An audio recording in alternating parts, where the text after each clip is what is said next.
Hello, I'm Drew Sugars, Public Information Officer for the City of Burbank. Welcome to this edition of Burbank Update for early October 2012. Now, this was the scene in the skies over Burbank last month as the Space Shuttle Endeavour made an aerial tour over landmarks in Southern California. The Space Shuttle Endeavour, perched on the back of a specially modified 747, was seen by millions of people all throughout the country as Endeavour made the trip from Florida to her permanent home in Los Angeles.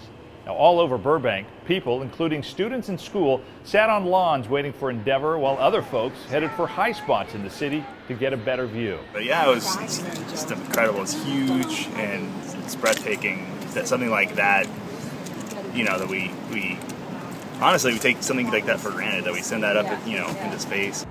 Next up for the Space Shuttle Endeavour is a 2-day slow crawl through the streets of Los Angeles before opening at her permanent home at the California Science Center in Exposition Park on October 30th.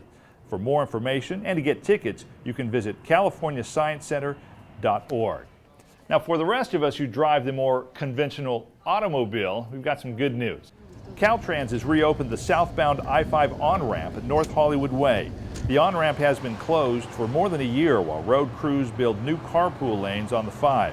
Keep in mind, there's still plenty more work going on in that area. For example, Caltrans is closing portions of Hollywood Way beneath the I-5 overpass overnight on weeknights through Friday, October 12th. These closures can change literally daily, so be sure to go check Burbank's homepage at burbankca.gov for the latest closures affecting your drive.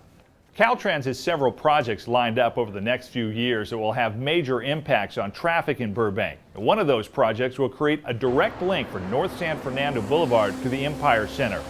With the expectation that more people will use the route, Burbank City Council recently approved a conceptual plan for upgrades to North San Fernando. The blueprint will guide improvements to the commercial corridor over the next quarter century. Now, checking work that is currently underway, crews have been busy working on the Northwest Library branch. Northwest remains closed for renovations while it undergoes seismic retrofitting. Although it's an inconvenience to some, it is important to make the building safe in the event of an earthquake. Now, that work is scheduled to be finished in 2013. Now, earthquakes can obviously damage buildings and facilities, but time can do damage of its own. Example, Verdugo Pool, which is currently unavailable for use. Burbank residents had the pleasure of using the popular aquatics facility for more than half a century. The end of its lifespan ultimately prompted its demolition. The upside, construction is now underway on a brand new aquatic center at the facility's former home in Verdugo Park. Within the Verdugo Park Recreation Center, underneath the shiny wood floor of its gymnasium, is an empty shell of what once was the bathhouse for the former Verdugo Pool. This indoor facility is being rebuilt along with the outdoor pool facilities, which will include a new 50-meter pool. There will also be a 2,800 square foot activity pool with 2 water slides and a beach-like slope ranging from 3 feet at the deepest end to 0 inches at the shoreline. Most of the demolition of the old site is now complete, but there's still plenty more work to be done, according to the on-site construction superintendent. In order to complete this project by next year, April 2013, we are going to need to run crews between 30 to 50 people on site every day.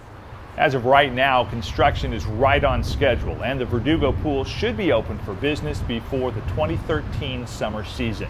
Now, here's a reminder, the extended summer aquatic season at McCambridge Pool is coming to an end on Sunday, October 14th. The season was set to end on September 9th, but City Council voted to extend the season an extra 5 weeks, which surely was a relief during the large number of hot days that we've had this year. Well, looking for a good read? Well, you may not have to crack open a book to accomplish that goal.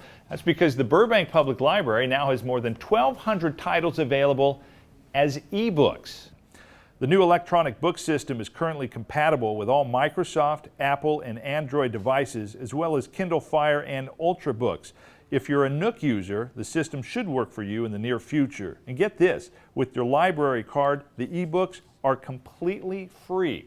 So just go to the library's so-called magic wall on the library's website, located at burbanklibrary.com. Just use your library card and PIN to check out up to 5 books at a time for 7 to 14 days. Well, there were some animated characters at a recent city council meeting, courtesy of the Cartoon Network and a very talented student in the Burbank Unified School District. Lillian Hughes was a 5th grader at Stevenson Elementary School when her short story, Mr. Pike, was chosen as the winner of a writing contest. Now, Lillian worked with animators with Cartoon Network to bring her story to the screen. Zita LaFay of Cartoon Network attended the city council meeting to introduce the cartoon directed by the young star in the making. And now I guess we're going to show the movie.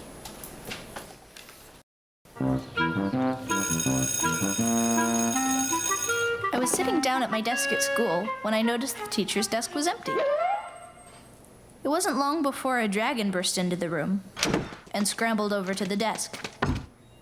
At first I was afraid of his massive claws, sharp teeth, and piercing eyes. But when he started to speak French, I wasn't so sure. Bonjour, l'entrée, épaulettes. We speak English. Oh, terribly sorry.